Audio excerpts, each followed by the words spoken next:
Hi, AJ Hartley here, novelist, Shakespeare professor, fan of lots of stuff, and today I'm gonna share with you a recording made in 2018, which I don't think has got a lot of public attention at all. In fact, I don't know that it's been available. It's a recording made at the Shakespeare Institute in Stratford upon Avon. It's audio only. I'll add a couple of pictures, but it's just a sound recording. And it was a panel discussion chaired by Paul Edmondson of the Shakespeare Birthplace Trust, myself, and actor Christopher Eccleston. Eccleston at the time was playing Macbeth for the Royal Shakespeare Company just down the road. He had, of course, been famously in 2005 the actor who had revived Doctor Who after its hiatus. He was only Doctor Who for one season, but it was a significant role that put him very much on the top of everybody's radar in the UK.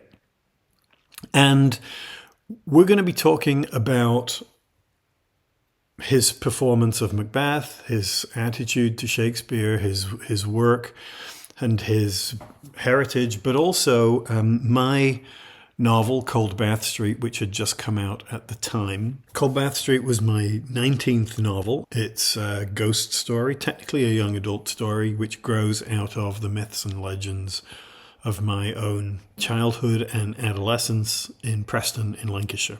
And the two of us were put together partly because we have similar backgrounds, we're both from the same area, and we're actually almost exactly the same age. And this was our first meeting. We subsequently did a few panels together over the next couple of years. And Chris then went on to do the audiobook of Cold Bath Street. So what you'll hear is a general conversation which touches on Shakespeare and on writing and on ghosts and memory and things that cross over between both Macbeth and Cold Bath Street. Chris will read a couple of extracts from the novel as well. And then the floor is opened up to questions. And these are all Shakespeare academics. This took place at the International Shakespeare Congress in Stratford. So I hope you find it interesting and enjoyable. But since a lot of it is quite serious and heady, I thought I would start with something a little bit fun, which is me and Chris right before we went into the room to do the interview. And this is Chris sending my wife a message as Doctor Who. Finey, we've just drank a bottle of vodka each, haven't we? So yes. We're going to be absolutely fine. We've got no problem. I've lost the keys to the TARDIS. These are the wrong keys, so we won't be using that today. Hi John, we will go straight back to the pub afterwards. Excellent. Bye. Monday the 23rd of July 2018, Paul Edmondson, the Shakespeare Birthplace Trust, joined by Christopher Eccleston, actor, and Andrew Hartley, novelist, author of Cold Bath Street. The Shakespeare Institute, University of Birmingham, at the International Shakespeare Conference. Say some come from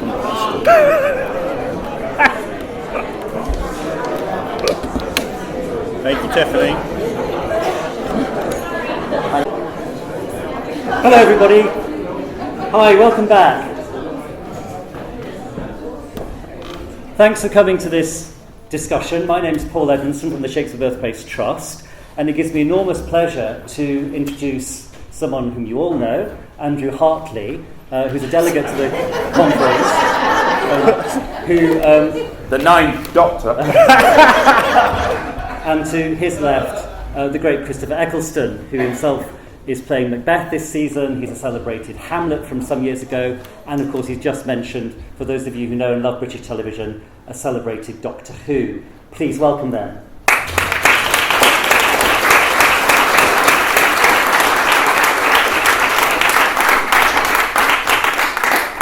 2 years ago, the World Shakespeare Congress met, and our theme was creating and recreating Shakespeare's. And of course, the second volume of those proceedings is just out from CUP as the Shakespeare Survey.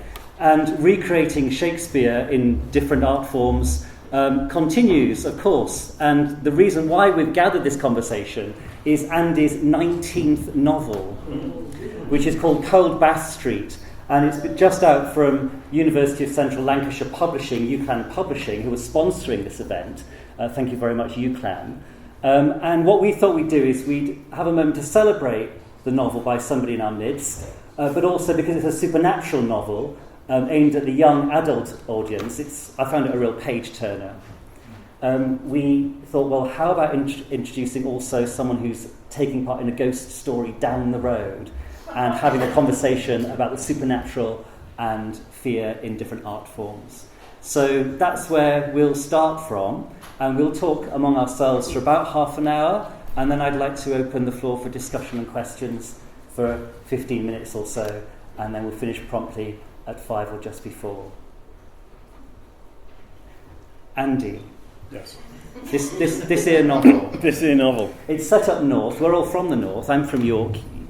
Chris is from Salford. Andy's from Preston. The novel takes place in Preston. Could you just tell us a little bit about it to, as it were, help us find our feet with it as an opener? Sure. Yeah. As you said, it's my 19th novel, and most of my books are written from the perspective of people who are not me.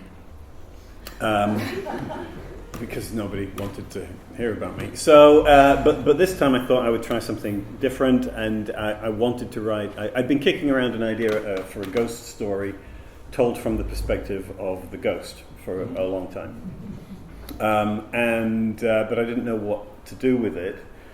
And then I was also I'd been writing a lot of YA, a lot of young adult, and so I started to explore the idea from the position of my own background, my own childhood.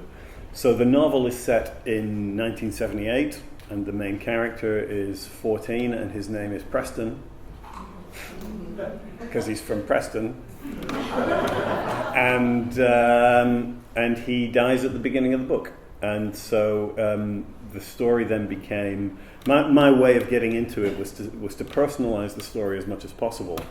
And because I'd been going back to Preston and feeling increasingly like a ghost myself, because the town has sort of evolved over the last 30 years or so. So I wanted to get back to the way I remembered it.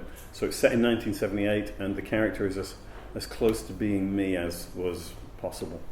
What are its Shakespearean overtones or undertones? Are there any?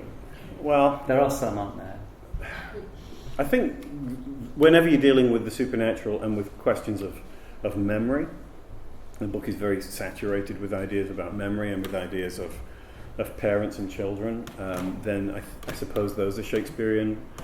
I tend to approach it more broadly in my slightly defiant way. I like the idea of genre fiction being itself Shakespearean, because I think too often we reserve the rights for interesting literary fiction to be in the kind of strictly realist, small domestic stories that have become the kind of literary fiction that we teach in universities, you know.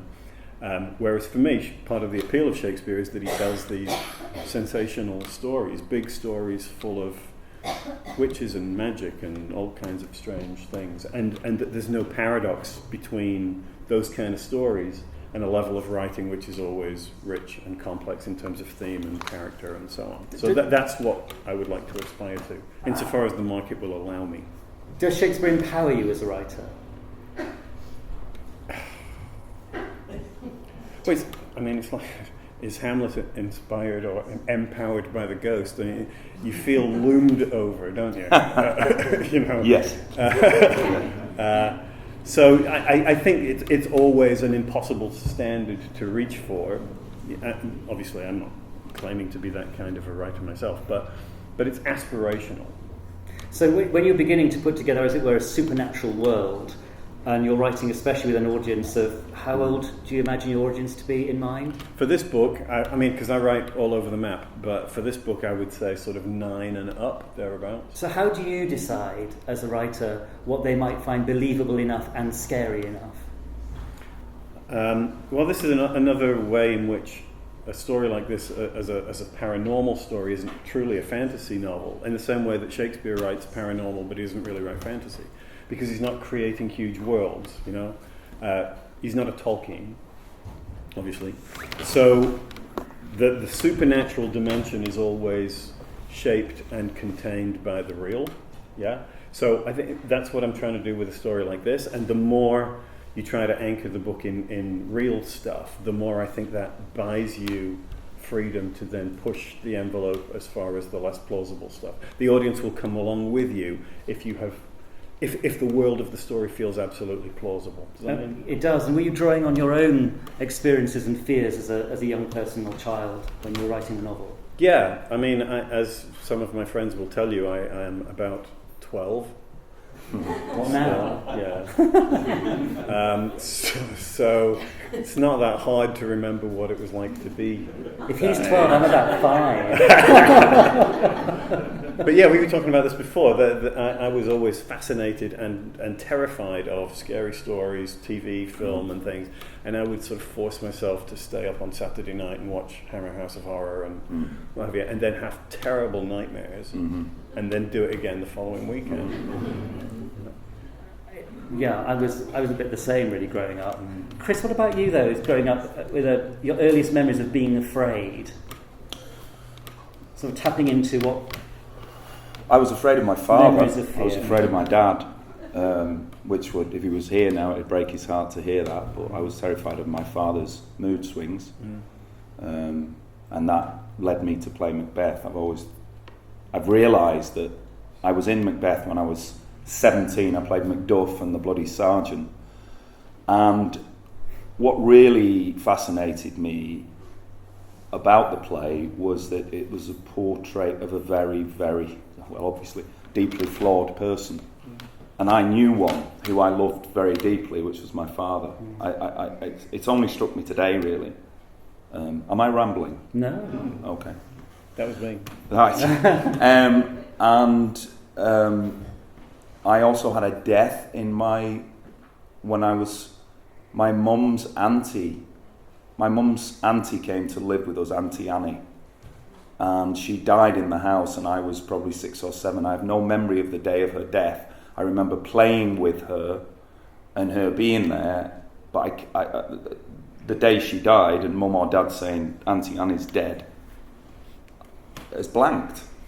But I think it traumatised me, and I used to find it almost. My mum used to make me have a bath on a Sunday night for school on the Monday, and I was terrified. Whenever I got in that bath, I was convinced that an old lady in a white nightdress was stood outside the door. And I mean properly terrified. And of course, I couldn't tell my mum and dad and my brothers who were 8 years older because I'd have felt ashamed. I think this might be a good time to break open Andy's novel and hear you read an extract. Chris, we've got 3 extracts that we'd like to sort of pulse through. There's a copy there, the first bit. Where is this from, this first extract, Andy? It's from right near the beginning of the book. You don't need to know much, really. As I say, Preston is 14. He's been arguing with his parents about a leather jacket that he wants to buy and they won't let him. And he has been listening to ghost stories, a particular ghost story, a local Preston ghost story called the Bannister Doll. And he's been having nightmares about it. There was an unnatural darkness at the bottom of the street, down by the tree-shrouded cutting where the old railway line ran. Preston felt it like damp, like fog, a darkness deeper and more menacing than the heavy shade of the chestnut tree by the tracks. He had glanced away, trying not to look, focusing on turning the corner onto Langdale Road, thinking about what he would say to his father about the leather jacket, but then he saw it and his thoughts derailed. It was nothing more than a grey shape at first, a pale shadow, not quite as deep as the darkness which stood in the silent gardens and blank windows of the sleeping houses, but he felt its presence and his heart quickened with his footsteps. Still, when he looked back again, it had halved the distance between them, and though Preston broke into a faltering run, it closed impossibly fast. The anger he had tried to maintain over the jacket evaporated. He stared fixedly ahead of him and dashed for the street lamp at the top of Langdale Road. But now the shadowy figure was somehow in front of him, between Preston and home. His heart throbbed, and a bleak and breathless chill descended on him. It was her. the Bannister doll. He was sure, even though she was not quite as he had imagined her before. Her hair was long and wild, but her face seemed to flicker like there was something darker and stranger behind it. Her skin was pale, bluish, as if she'd been caught in a storm or drowned in deep, cold water. But it was the eyes that stopped him, for they were colder still. They were terrible, black, and full of a malice so hungry that for a moment Preston thought they were less like eyes and more like mouths. The ghost looked at him with those awful, ravenous eyes, and then it did something new, something Preston had never dreamed before. It stretched an insubstantial hand towards his chest. He looked down as he felt the cold pressure of the spectre's fingers easing through his breast pocket, and Preston caught one more strange and unfamiliar detail. She was barefoot. He wasn't sure what happened next. One moment her hand was no more than chill night air reaching into his body, and the next it was real, hard and cold and closing around his heart. There was a rush of sudden and unbearable pain and a lunging panic that opened his eyes and mouth as wide as they would go. Then everything had gone dark. Thank you very much.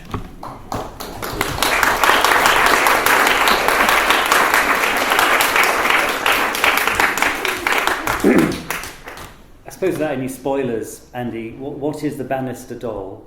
On what is she based? Well, when I was a kid, the version of the Bannister doll story that we were told was a kind of ritual that something to do with the banister. You knocked on the banister 3 times, and then very scary. And then you slept with, back in the 70s, on graves they would put these little green glass stones on the graves. I don't know why. You don't see them as much anymore. Yes, and you'd put one of those under your pillow, and then the Bannister doll, and it was a doll of some sort, would appear to you. Now, why you would do this is beyond me. But we were all terrified of it, and occasionally we would do a version of it and then wake up convinced something terrible had happened during the night. But when I was researching the book, I found that, as with a lot of ghost stories, they get garbled as they get passed along, and this had coalesced into a fairly sort of standard urban myth type, like Bloody Mary or those kind of things. And what I found was that actually the story of the Bannister doll was about a girl whose name was Dorothy or Dolly Bannister. And her father had run the House of Correction in Preston, and she had come home pregnant, and he had beaten her to death. So, as with a lot of these kind of stories, insofar as there is any truth at all behind them, the terrifying gives way to the tragic. And then leads back to some real starting point, as in this terrible, tragical circumstance. Yeah. And so, we've just heard the beginning. And this is leading up to the protagonist's death, I think, a few paragraphs later, isn't it? There's no spoiler, he dies on page 9. and for the rest of the book, he's in the afterlife, isn't he? This is the... Well, the idea is that he's trapped in the moment of his death. It's always 9:22, it's all in the evening, in September, in Preston. It's always 1978, and there are no people there, except other ghosts, some of which are dangerous, even to the dead. And he makes friends with another young ghost, doesn't he? He does, yes. He meets somebody else whose name is Rora, who has been dead longer than he thinks he has. Mm-hmm. What strikes me, listening to that, is it sounds like a wonderful episode of Doctor Who. And I'm serious, actually. I'm serious. And I know you were a fan as a child. You were. And recently. Yeah. Could we regenerate you now? And then have like a Doctor Who special? It's very... No, I mean, if I was producing that show, I'd say, could we have a look at... Because what the Doctor, of course, would do is he would free as well as the terrorism that was going on, but he would free this trapped... Right. That's what he would do. He would set it free. Yeah. Wouldn't he? Anyway. I must ring them. So what's the second extract about? Or contextualised it? I can't remember. What page is the second extract on? Should we just hear it? Just let him read it. And then I'll tell you what it was. Okay. And then I'll make something up. He walked back along the line towards town, thinking, and two answers came to him, though they were, perhaps, really the same thing. First, he was scared of what might be waiting if he gave up on his ghostly wandering. It had been easier to believe in an afterlife when his actual life seemed like it would stretch on forever, its end impossibly distant. Now that the reality of the thing was on top of him, he felt a cold dread of stepping finally out of the world he had known. He did not fear damnation, for in his heart of hearts he felt sure that he had lived a good life and had done nothing to incur the wrath of God. But if there was no God after all, no judgment, no anything, that was a different matter entirely. Now that he felt the choice hard and clear in front of him, like a junction or one of the brakeman's railway points, he found his faith was not strong enough. The possibility of leaving this curious limbo, of stepping into the beyond and simply winking out of existence, seemed all too real. This half-life that he had now was surely better than none at all. And that was the other part of the answer, perhaps the most important part. He just wasn't ready to go yet.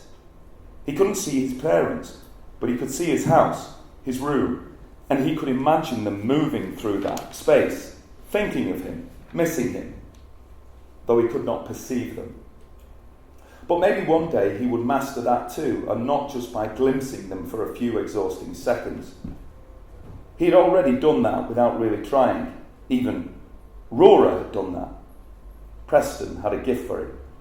Maybe one day he would be able to move into the living present effortlessly and stay there as long as he wanted. One day.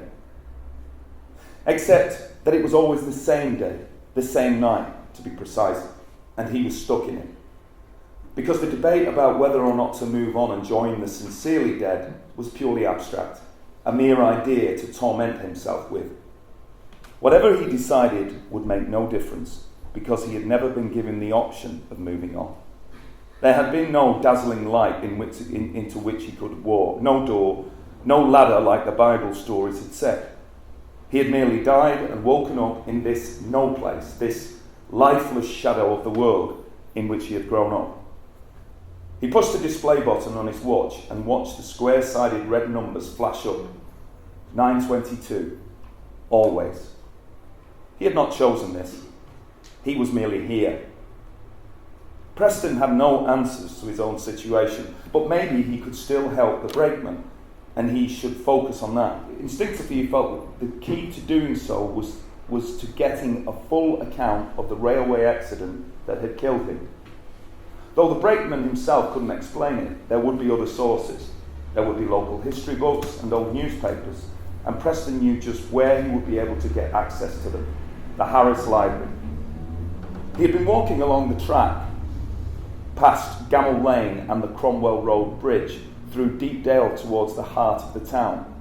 But as he passed under the St Paul's Road Bridge, where the railway line ran parallel to Great George Street, he saw something ahead, a dark, swelling blackness, like a hole in the night, the mouth of the Miley Tunnel. Preston became very still, as if he was listening, but it wasn't hesitation or thought. It wasn't even the memory of what Rora had said about there being ghosts which could do terrible things to you. Preston could just feel something ahead, a presence in the tunnel, and without needing to think or explore the situation further, he knew beyond a shadow of a doubt that he wanted no part of it.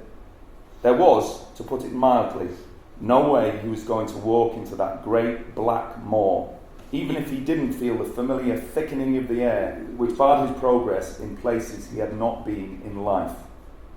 The tunnel ran about half a mile, give or take, under Lancaster Road, the police station, Moor Lane, St Peter's Square and Adelphi Street, opening up again in Maudland at Cold Bath Street. The word sent a shudder through Preston's dead bones, as if he was standing in whatever freezing waters had given the place its desolate name. And then, as if sensing his mood, the singing started. It was the same as before, spectral children's voices curling out of the echoing tunnel like smoke. Oh, don't deceive me. Oh, never leave me. Preston had never in his life or death felt anything like it. It was like a cold stone in his gut that spoke with certainty of unimaginable horrors. For a long moment, Preston stood there. Just as the sun was rising, I heard a maiden singing. And he felt as if the tunnel, or something inside it, was watching him, waiting to see what he would do. At last, he was able to tear himself away, shutting the sound of the singing out as he found an embankment he could scramble up. He reached the road and did not look back. Thank you.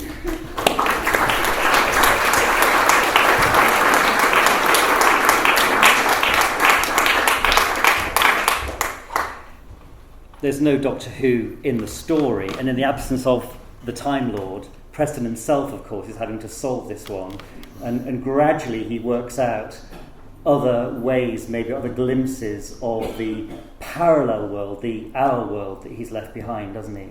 And one of those things that he has to solve is this brakeman who we heard mentioned. Yeah. Like the ghost stories in the story, a lot of the roots of the story are set in real historical event and around the Preston area. So there are a couple of major railway accidents which underscore the narrative, which he has to somehow unravel, piece together to figure out what the various ghosts want in order to, as you said, try to help them move on to whatever comes next, though he doesn't know what that is. Chris, I'm thinking about Macbeth as a story of, as it were, two parallel worlds, because you've got always aware of the supernatural in Macbeth from the appearance of the Weird Sisters and their intermittent appearance through the story. When you were preparing the part for Macbeth, thinking about this for a little bit, what were you bringing with you in terms of your memory, your sense of the role, and what did you have to leave behind in order to be this Macbeth in this production? The production I was in when I was 17, an actor and now a writer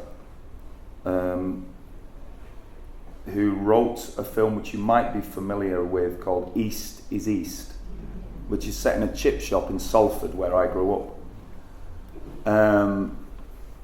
He's called Ayub Khan Din. He was 17 and he was absolutely brilliant as Macbeth.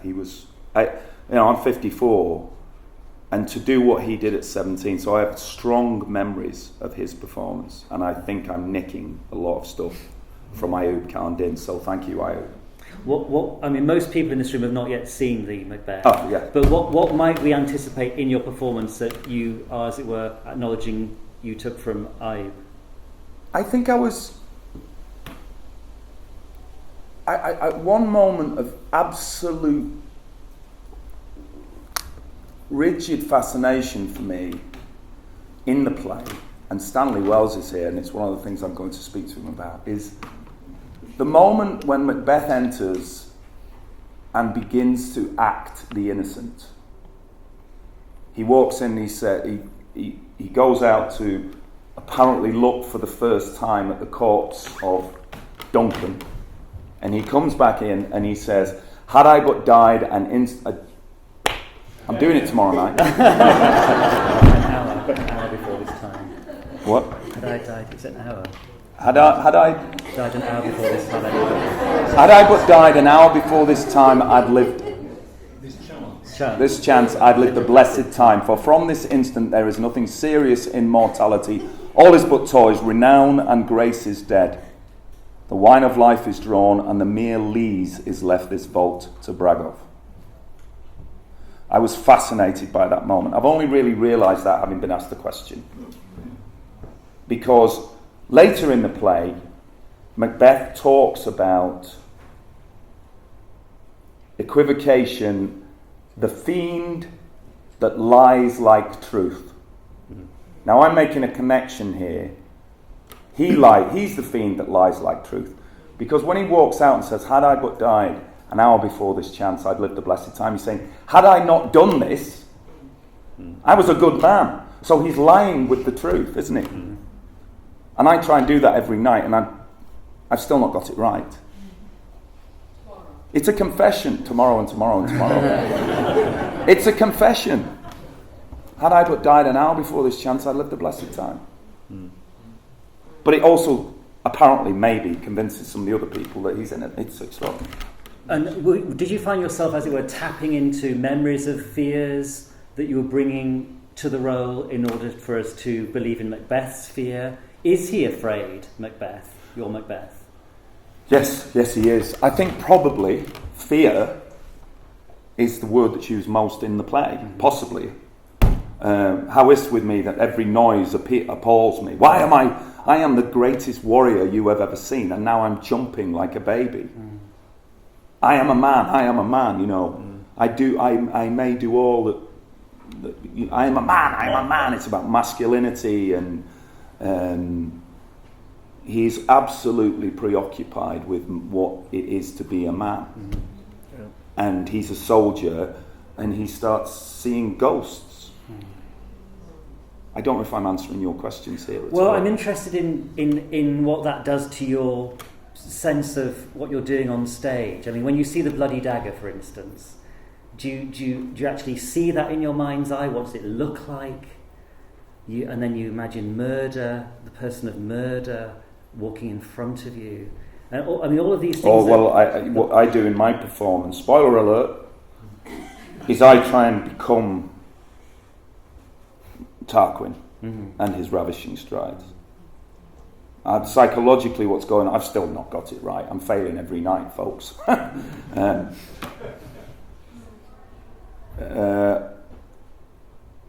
believe he believes he sees a dagger. That answers one of those, doesn't it? I think the dagger speech, what I've been trying to do, I think, is show a man who is whipping himself into a state whereby he can go and do the murder. And he poeticizes it. Now all the one half world, nature seems dead, and wicked dreams abuse the curtain's sleep. Witchcraft celebrates pale Hecate's offerings of withered murder. Me, thus with his, alarmed by his sentinel, the wolf, whose howls is watched, thus with his stealthy pace, with Tarquin's ravishing strides towards his design, moves like a ghost. He's like the coach saying, go and do it. That's what I've been doing, I think.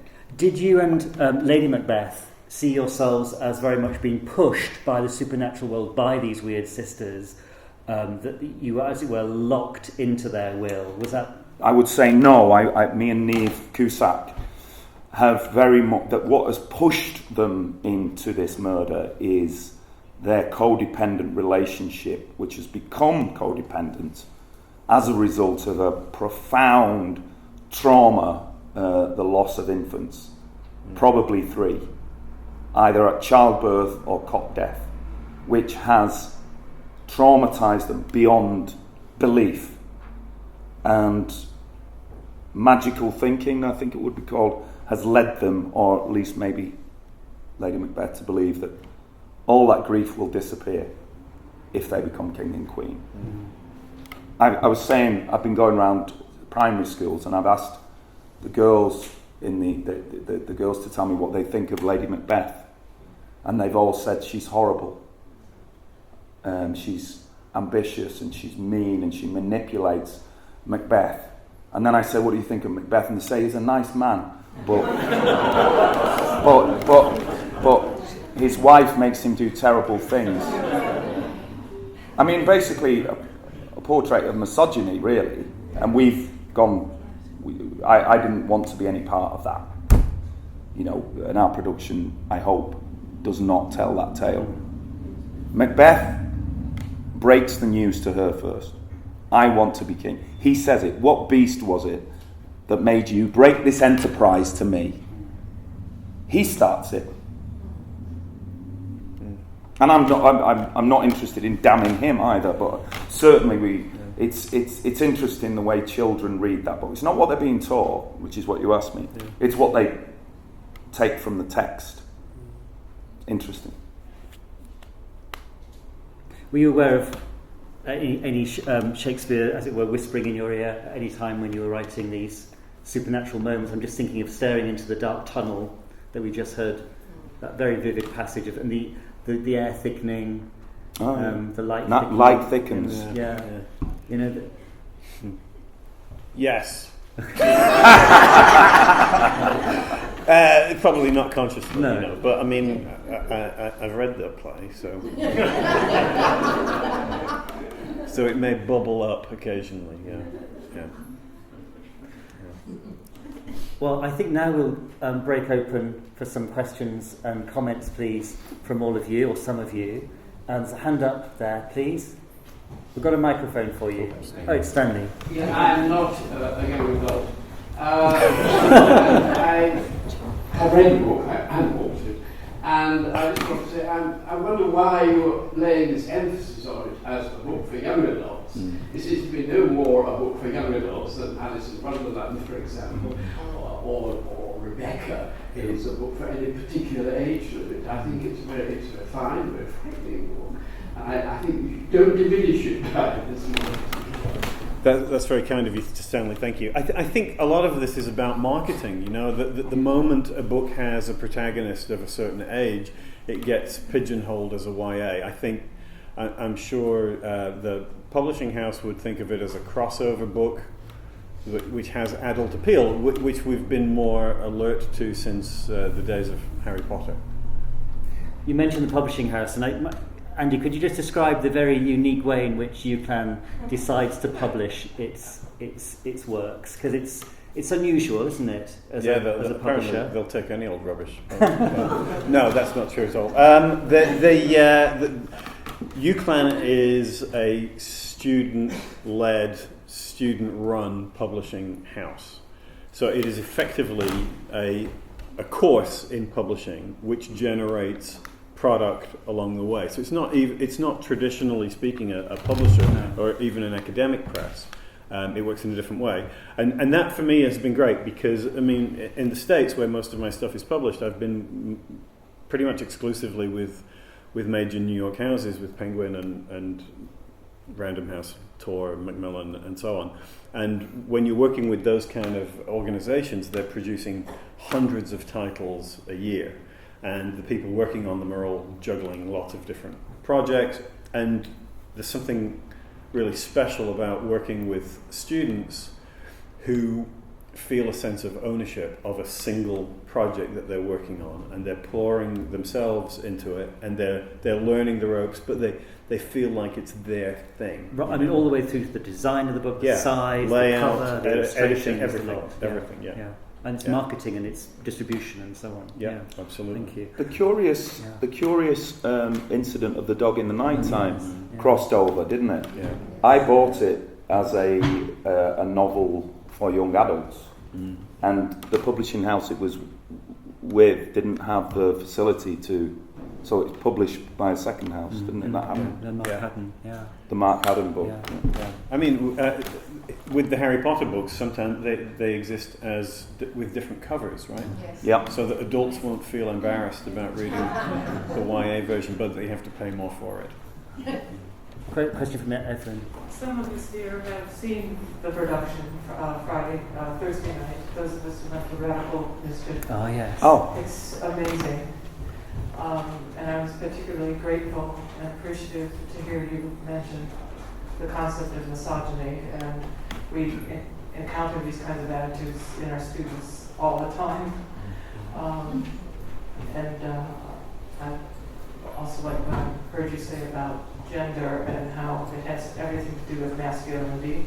To act, to murder the king is to be masculine. To not act is to be emasculated. To not murder the king is to be emasculated, at least in those dialogues, that intense dialogue between Lady Macbeth and Macbeth.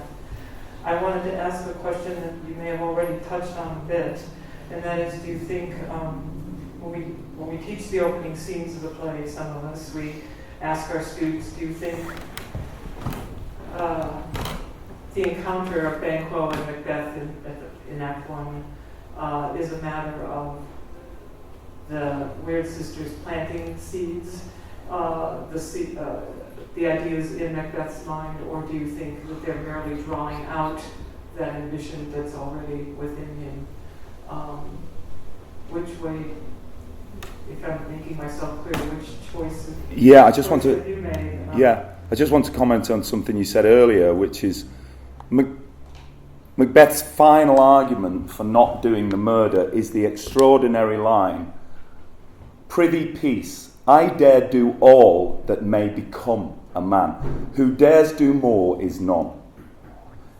Two things are being said there. He is saying it is not masculine to commit a regicide.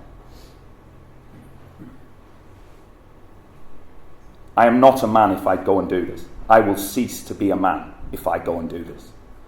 Who dares do more is actually in the realms of gender, because he's saying it's you who think you can do it. So he's making a kind of joke about, a woman could do that. That, the possibilities are endless. And of course she can't do it. That's one thing we discussed. Mm-hmm. You shall put tonight's business into my hands. I turn around and go, what? You're going to kill Duncan? There is something of that in there, and of course she can't. He does it. And then they separate. Because they've done everything together. But she cannot see the world that he's seeing because she didn't plunge the knife. I'm just working out for tomorrow night, folks. Can I follow up on Yes, that? do. Because Yes. we were talking about this before. Do you think we were talking about masculinity specifically in the North, and we are the same age, and you're talking about your father before. To what extent does that sort of your own background shape the world that you grew up in terms of gender? Because I remember feeling always like I was never really going to be a man because I liked books and things. I had the same thing. Yeah. While also being, I'll say it, I was the best at all the sports in my school apart from cricket.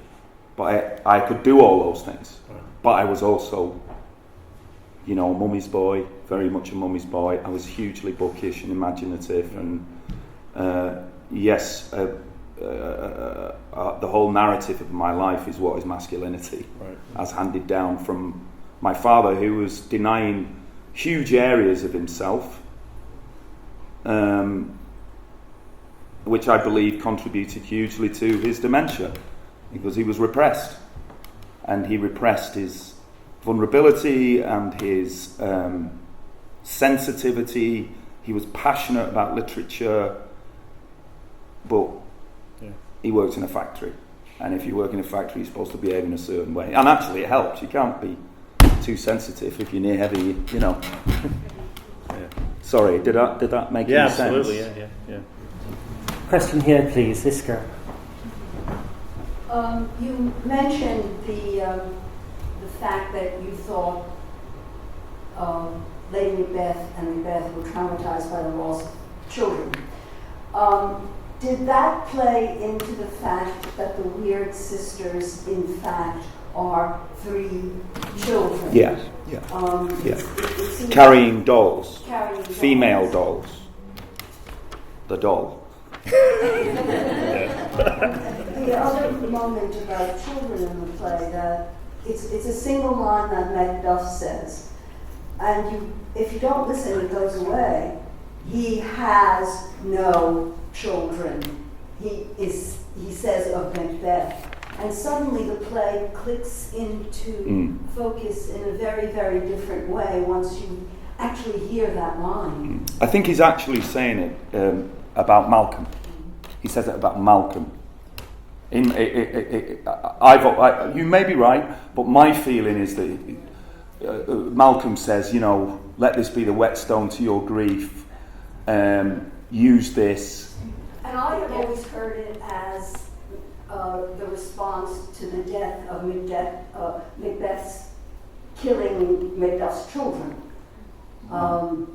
because. Dispute it like a man, I shall do so, but I must also feel it like a man. He has no children. All my pretty chickens, and they're down at one fell swoop. I thought he was saying to Matt, look, excuse this young man. He has no idea what it is like to lose a child because he doesn't have them. He's not made the step that those of us who are parents in this room. And certainly that's partially true of Macbeth.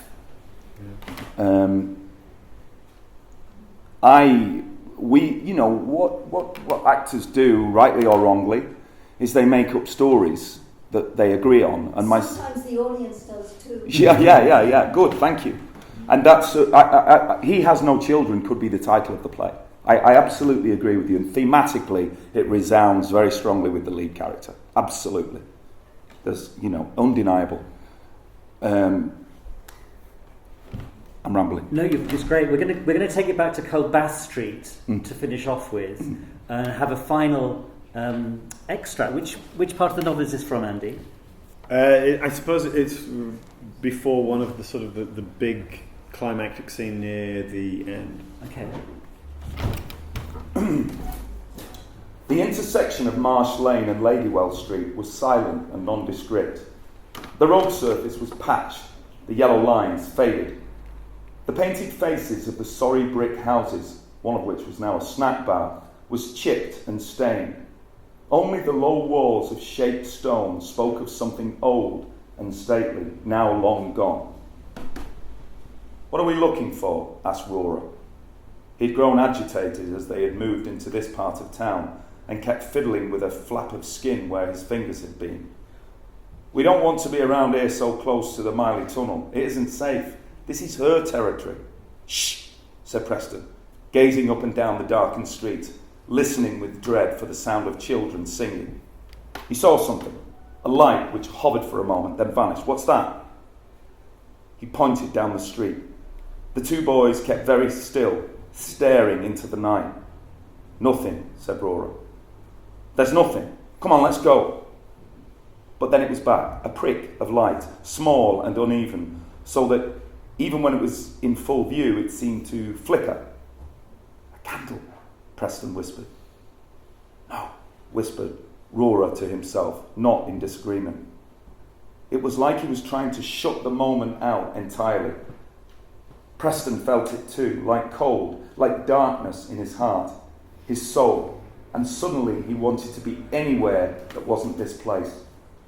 "It's her," Rora hissed, gripping Preston's sleeve and pulling at it. He sounded terrified. The light seemed to hesitate, then started coming towards them, and as it drew nearer, they could see a pale figure holding it. It was a girl in a long white dress, with an old-fashioned bonnet and large, silvery eyes. Rora's grip on Preston's arm tightened. "It's her," he gasped again. "It's the Bannister doll!" And then she was gone.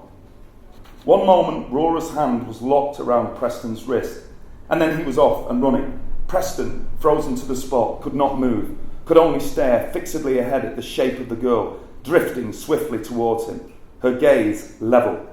Her eyes locked onto his, and she came on as if he was the only thing in the world which she could see. Preston had no heartbeat, so he did not feel it racing. He had no breath, so he did not feel it quicken to shallow, desperate gasps. He had no sweat, so his palms and forehead stayed quite dry. But he felt her approach with a dread that started in the very depths of his soul, and however much he wanted to run after Rora, he could not move.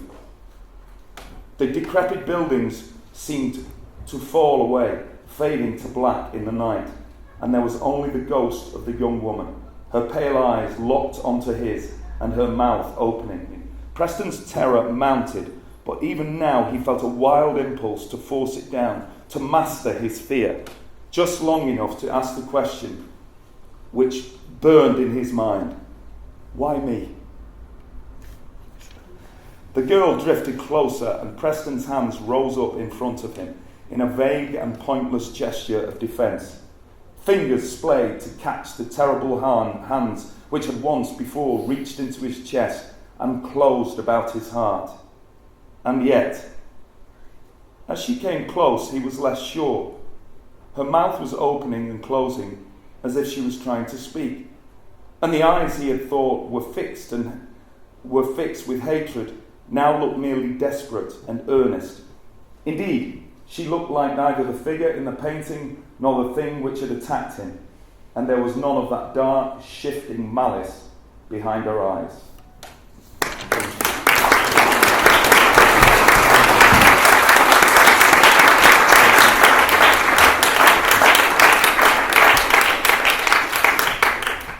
We're going to press pause there.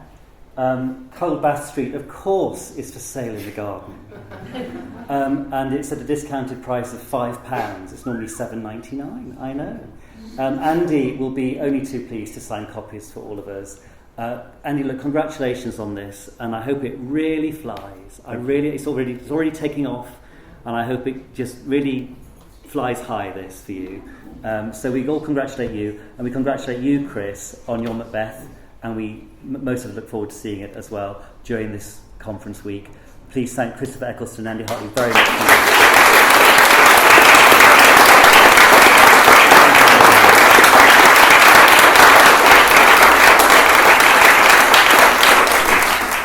And that's it. As I said, Chris went on to do the audiobook of Cold Bath Street, which also came out as a hardcover with this nice shiny cover on the front. There's a sequel to Cold Bath Street called Rittenstone Lane. It's one of the only true sequels I've ever really written, which picks up almost immediately after the first story ends. And that's all for now. So as ever, please like, comment, subscribe, check out my books, including Cold Bath Street and Rittenstone Lane. Check out my Patreon page. Thank you to my patrons. And I will talk to you soon. Thanks. Bye.